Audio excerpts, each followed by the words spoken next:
Olá para você que acompanha o Portal EM1 pelas nossas redes sociais. Começa agora mais um episódio do programa Conexão Saúde e nesse episódio nós vamos conversar sobre o Dezembro Vermelho. E para essa conversa trouxemos aqui o doutor infectologista Noaldo de Lucena. Seja muito bem-vindo ao Portal EM1. Eu gostaria de abrir esse espaço, para que você se apresente ao público do Portal EM1.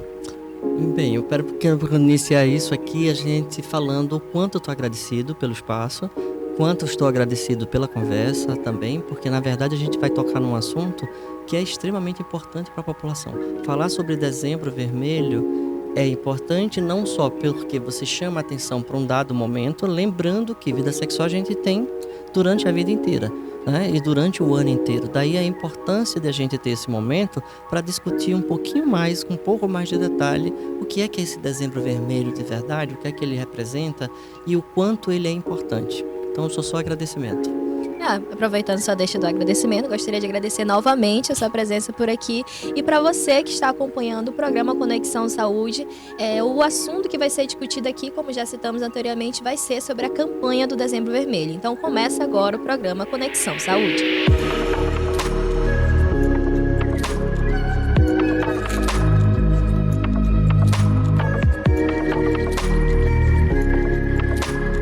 Então, doutor Noaldo, sobre o que se trata, da campanha do Dezembro Vermelho? A gente ouve muito falar, mas o que ela realmente significa?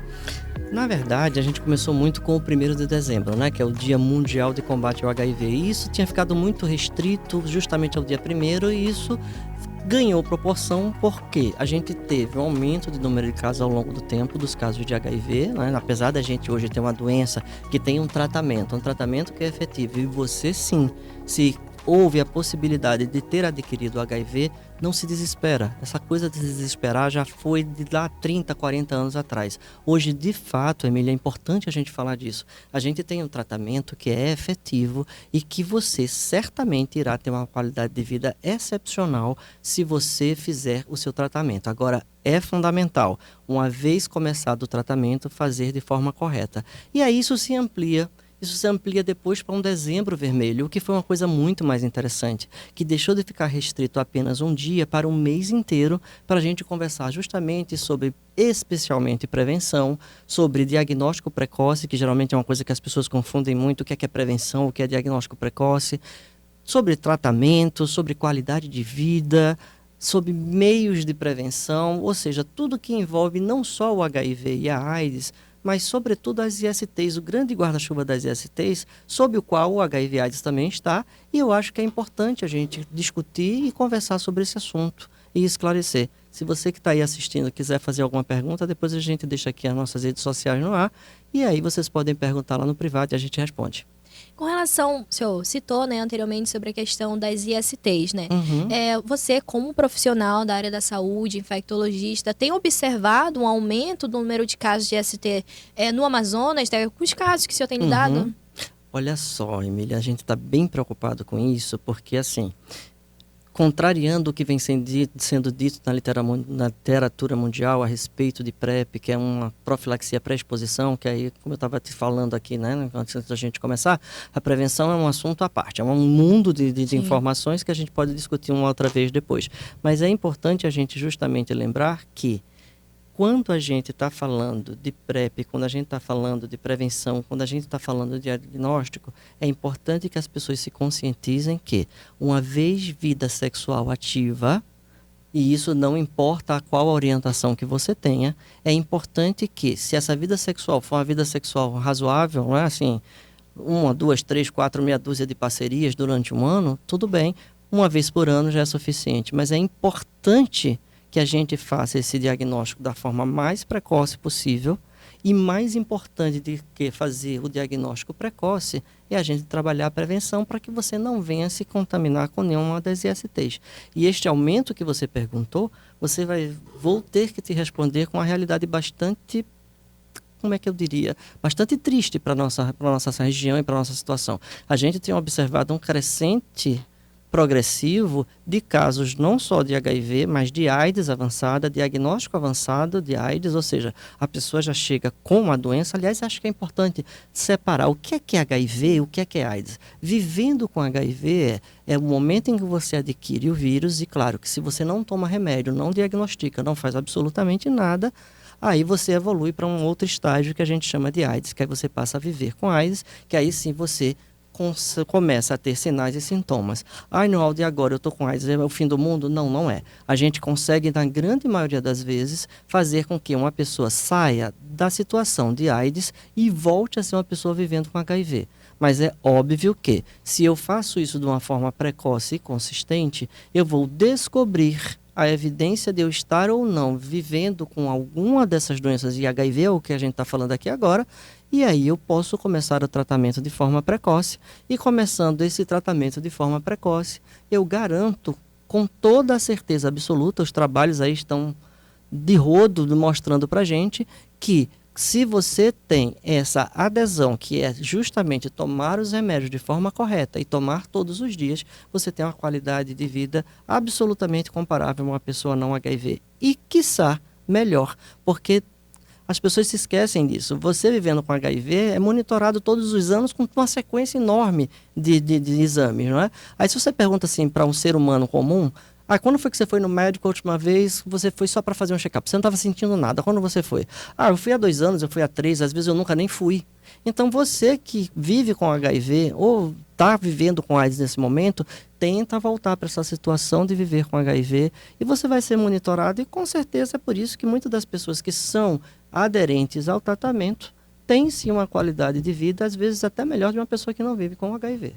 Nesse sentido, como é que o senhor avalia, né, a importância da campanha Dezembro Vermelho nessa questão do diagnóstico precoce, da prevenção também?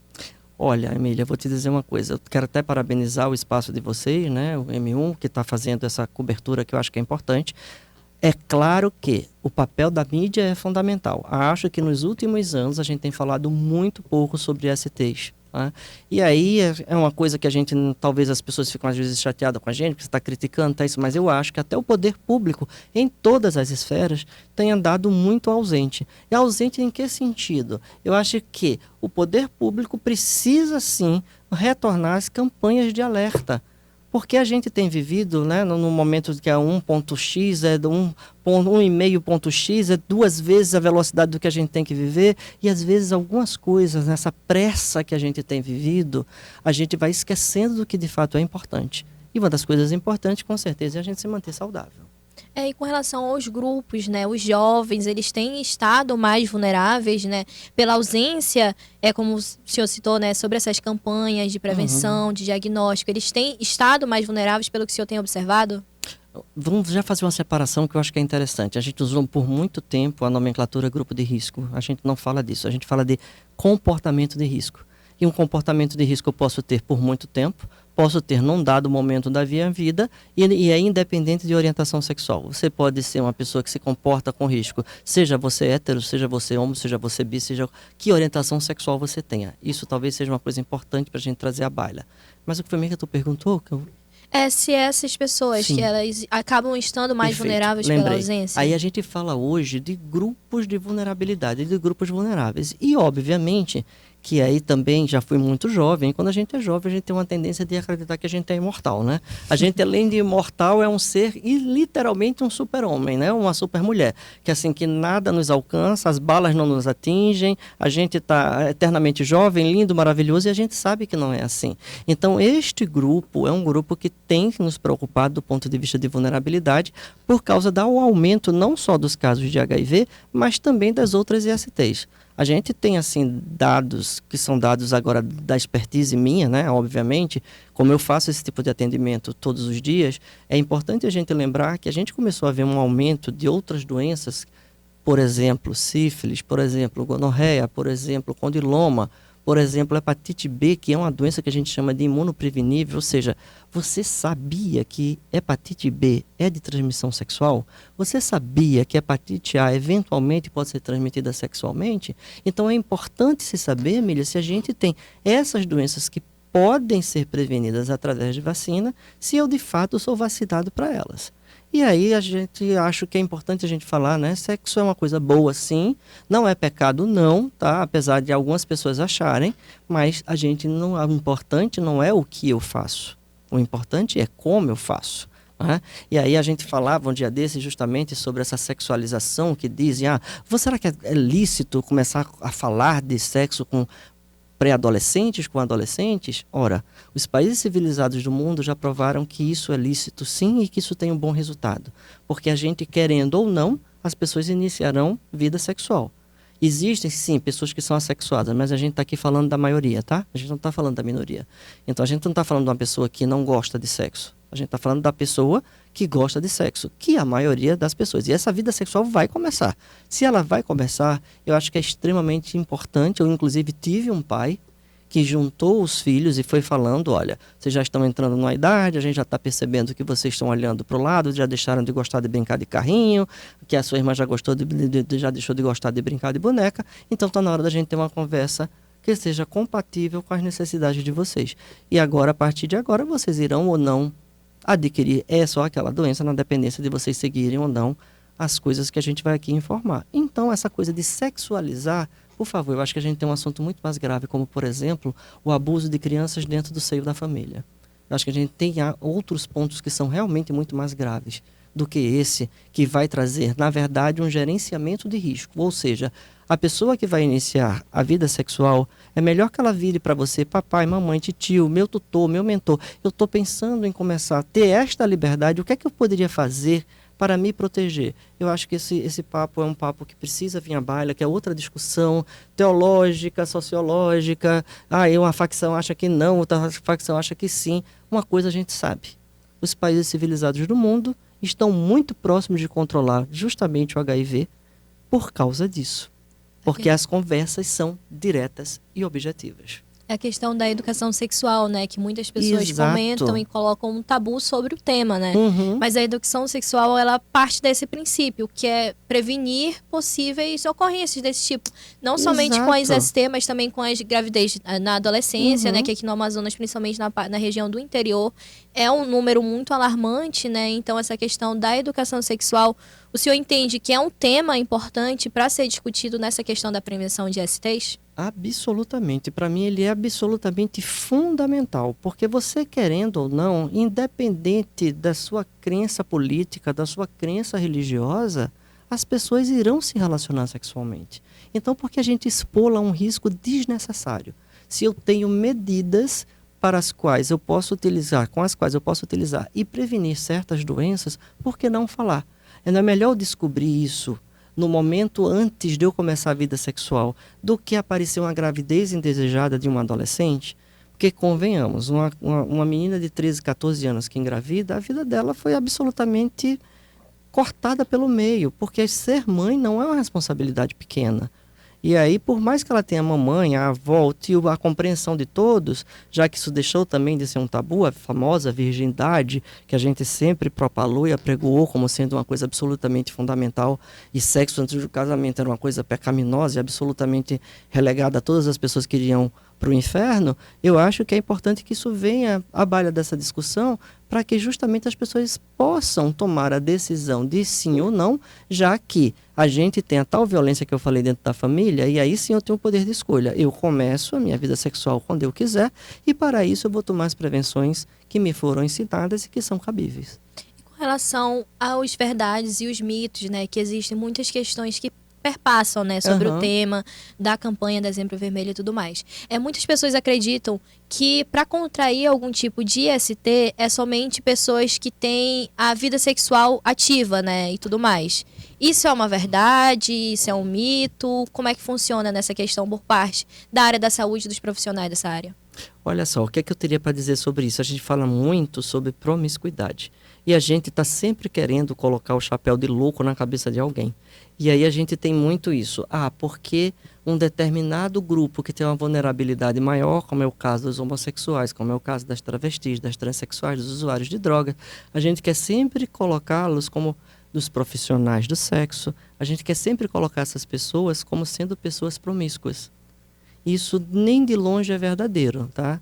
Do mesmo jeito que existem homossexuais promíscuos, existem heterossexuais promíscuos.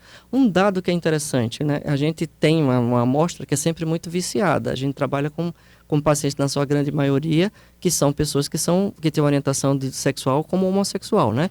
E então, a gente tem muito uma tendência de achar, porque isso foi apregoado no início da pandemia, de que era uma doença que escolhia sexo, orientação sexual, se você trabalhava ou não com sexo, se você era uma pessoa drogada ou não. E aí, claro que isso veio por terra, porque um vírus não vai dizer assim, olha, eu vou só atingir a pessoa que mora no estado do Amazonas e preferentemente no Parque 10. Então, assim, não existe essa possibilidade, né? E aí a gente se deu conta do quão abominável era esse tipo de colocação. Então, é importante a gente deixar bem claro para você que isso está relacionado à promiscuidade e não à orientação sexual. Então é importante a gente lembrar de uma outra coisa. A maioria das pessoas que vivem com AIDS no mundo são heterossexuais. Não, Aldo, é verdade? É sim, porque a maioria das pessoas são de orientação heterossexual. Então a gente tem muito isso. Eu escuto isso ainda, Emília, imagina. A gente já um quarto do século XXI tendo passado, a gente está tão atrasado em relação aos Estados Unidos, à Europa, à Austrália, à Nova Zelândia, aos países ditos do primeiro mundo, que é interessante você dizer assim, ouvir certos absurdos, tipo assim, mas eu sou heterossexual, qual é o problema? Eu não vou pegar uma doença como essa. Né? Assim, então você diz assim, será possível que a pessoa ainda está vivendo como há 40 anos atrás, com o mesmo entendimento, com o mesmo preconceito, com a mesma falta de informação? Porque eu brinco muito, eu digo assim, se for um ribeirinho lá do fim do mundo, eu até entendo. Mas numa capital, do porte de Manaus, é impossível, todo mundo tem um brinquedo desse aí para brincar com ele. Então, por que eu não vou brincar atrás de informações que sejam de fato pertinentes? Nada contra as redes sociais, mas eu não posso estar numa rede social o tempo todo procurando só viver rindo. Afinal de contas, a vida não é um parque de diversões, né? Sim. E outro tema, né, uma dúvida muito comum quando o assunto é HIV e AIDS, é as pessoas confundirem, né, os termos. Uhum. O que diferencia os dois? O que diferencia HIV da AIDS? Na verdade, a gente tem uma coisa que a gente chama de história natural da doença, que é desde o momento em que eu contraio a doença por algum motivo, até o momento final dessa doença. A história natural do HIV é o seguinte, uma vez eu contaminado com o vírus, uma vez eu adquirindo o vírus e eu não fazendo absolutamente nada, isso levará inexoravelmente à morte. Posso fazer 1 milhão de coisas nesse meio do caminho, que é justamente isso que a gente quer discutir e quer alertar você que está nos assistindo para que compreenda que isso é possível. Primeiro, fazer a prevenção, que é eu evitar que isso aconteça. Aconteceu a desdita de acontecer. Aconteceu, o que é que eu posso fazer? Então, daí a importância da prevenção, que a gente deixa claro, a importância do diagnóstico precoce e do tratamento e do início do tratamento precoce. Então, é importante que eu entenda isso. O que é viver com HIV? É o momento em que eu adquiro o vírus, que eu, às vezes, na grande maioria das vezes, nem me dou conta, e a partir daí, até o momento, se eu não sou uma pessoa, como a gente falou desde o início, né, que me testo com frequência, que tive uma relação sexual de... do que é uma relação sexual de risco? Toda parceria desconhecida, eu brinco muito e digo assim, não é nos hospitais que eu trabalho que você vai pegar HIV, não é com aqueles pacientes que estão lá, coitados, caquéticos, carcomidos, emagrecidos, não é ali. Você pega na balada, na noite sertaneja, você pega na festinha dos amigos, você pega com os amigos, né? Afinal de contas, em geral, a gente transa com pessoas que a gente conhece, né? De alguma forma. Então, é importante, antes dessa relação acontecer, 2 formas eu gosto de falar. Ou você vai fazer, e aí eu peço até desculpa pela clareza com o que eu vou falar, porque eu tenho uma facilidade enorme de falar sexualidade. Ou você vai fazer um papai e mamãe muito básico, ou não dá para estar colocando, como eu gosto de dizer nas minhas palestras, o dedo na tomada, se agarrando no ventilador, não dá para fazer isso. Especialmente com uma pessoa que você está conhecendo hoje, você vai estabelecer uma relação sexual que você nem sabe se vai ser eventual ou não. Não confundir também essa coisa de que, eu me apaixonei pela Emília, conheci a Emília hoje. Ela se apaixonou por mim, adorou meus cabelos. Aliás, ela gosta até de coroa. Que maravilha, que linda. A gente ficou de boa. A gente vai... Não importa. Eu preciso lembrar, e a Emília precisa se lembrar disso, não é só o homem, a mulher também, principalmente a mulher, que é sempre o lado mais sensível da sociedade como um todo. Porque a gente vive sim numa sociedade machista e misógina, a gente sabe disso. Então, assim, é importante que a pessoa realmente pense, vou usar prevenção, que aí nesse momento pode ser desde PrEP, pode ser preservativo, externo ou interno, pode ser PEP, depois que eu fiz a loucura, eu agora o que é que eu faço, como é que eu resolvo. Então é importante que isso fique claro para todos nós. Né? E lembrar que eu transando contigo ou comigo, a gente está transando com o passado sexual dessa pessoa. E daí a importância. A gente resolveu ficar numa relação estável, porque tem um pega, tem um fica, tem um monte de... Conheço todo esse palavreado, tá? Tem toda essa coisa. Mas se isso migra para uma relação mais estável, ora sim, não da gente virar um ponto, mas a gente se ama, mas tu me ama, eu te amo, a gente tá interessado, a gente vai ficar junto. Por isso, vamos tirar a camisinha, vamos tirar a PrEP, vamos tirar... Não. Primeiro a gente faz os exames, depois a gente faz isso. Porque a gente vai ter certeza do seguinte, se alguma IST aparece entre nós dois, teve a visita de uma terceira pessoa de algum lugar. E com relação aos exames, né, para detectar as possíveis ISTs, com que periodicidade deve ser feita e como eles são realizados? A gente tem disponibilizado na rede pública de saúde, tanto nas UBSs como nos serviços de pronto atendimento, e aí eles devem ser utilizados justamente com essa ideia. As UBSs é a atenção básica, ou seja, aquilo que eu não tenho uma urgência, eu não tenho uma emergência. Mas nos SPAs, nos serviços de pronto atendimento, você também tem os testes rápidos disponibilizados. A gente tem um teste para HIV, a gente tem um teste de sífilis, de hepatite B e de hepatite C.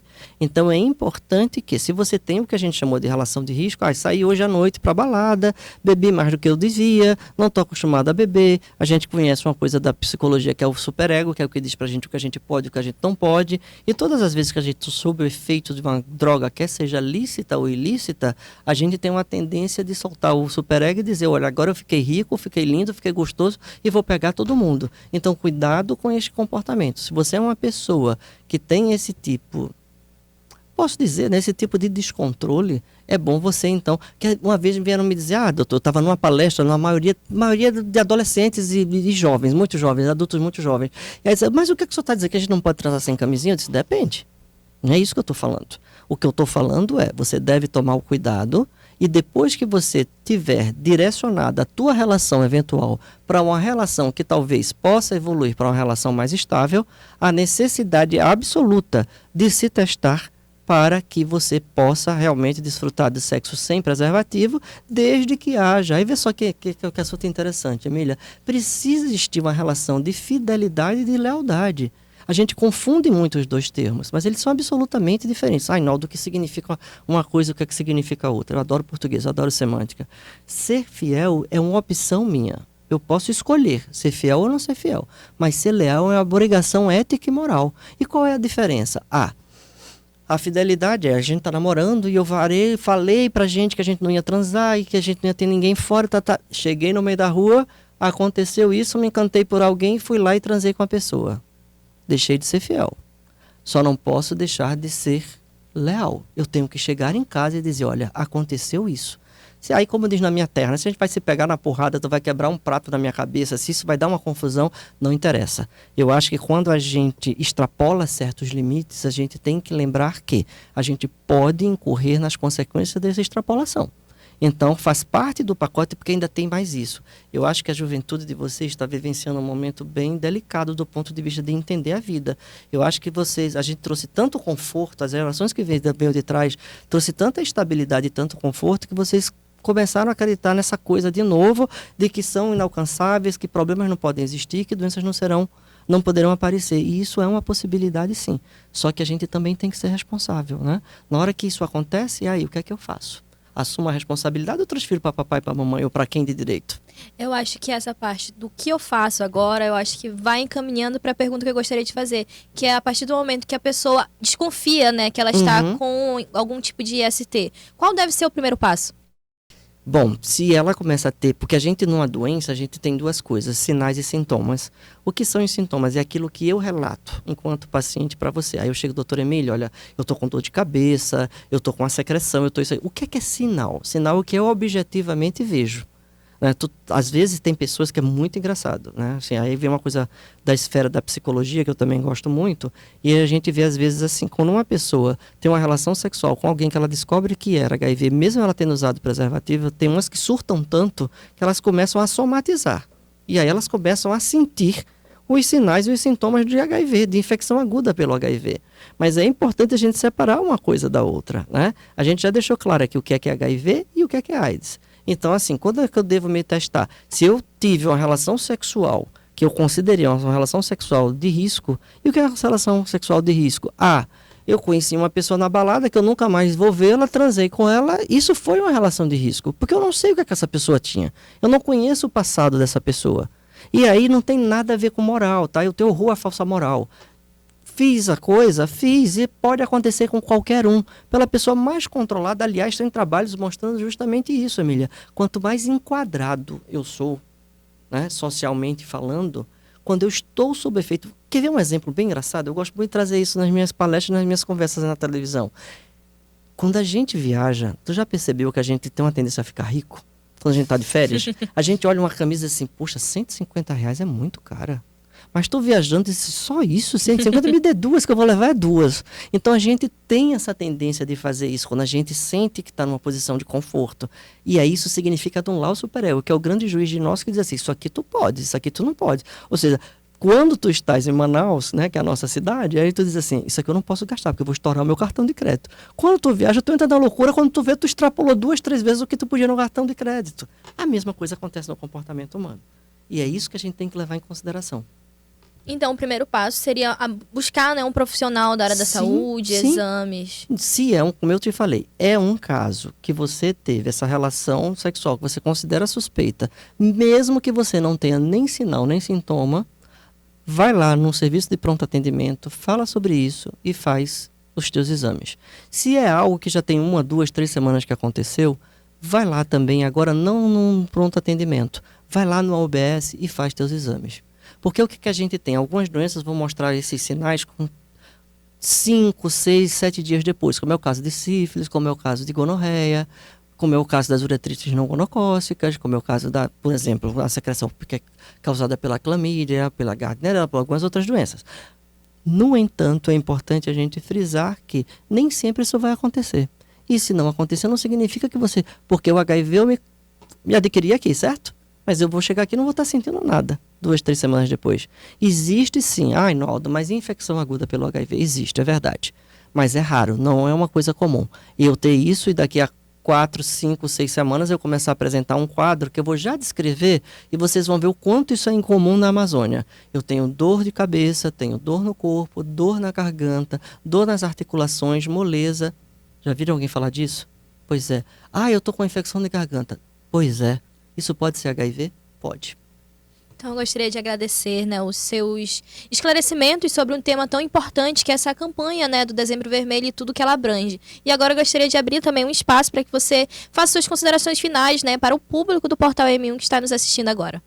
Bem, você que está nos assistindo aqui no M1, primeiro eu quero agradecer profundamente a Emília e a produção do programa por ter nos convidado para falar sobre um assunto tão importante. Mas mais importante do que a gente está falando é você seguir essas regrinhas básicas. Faz o teu exame anual, faz o teu check-up. Teve uma relação sexual suspeita, vai lá, procura um profissional que tenha realmente capacitação para diagnosticar se alguma coisa aconteceu ou não. Acho que talvez esse seja a maior informação que a gente pode deixar para vocês aqui no Dezembro Vermelho. Então, muito obrigada, doutor Noaldo. O programa Conexão Saúde, ele acaba por aqui, mas a nossa cobertura de política continua no nosso site, amazonas1.com.br e também nas nossas redes sociais. E esse foi o programa Conexão Saúde.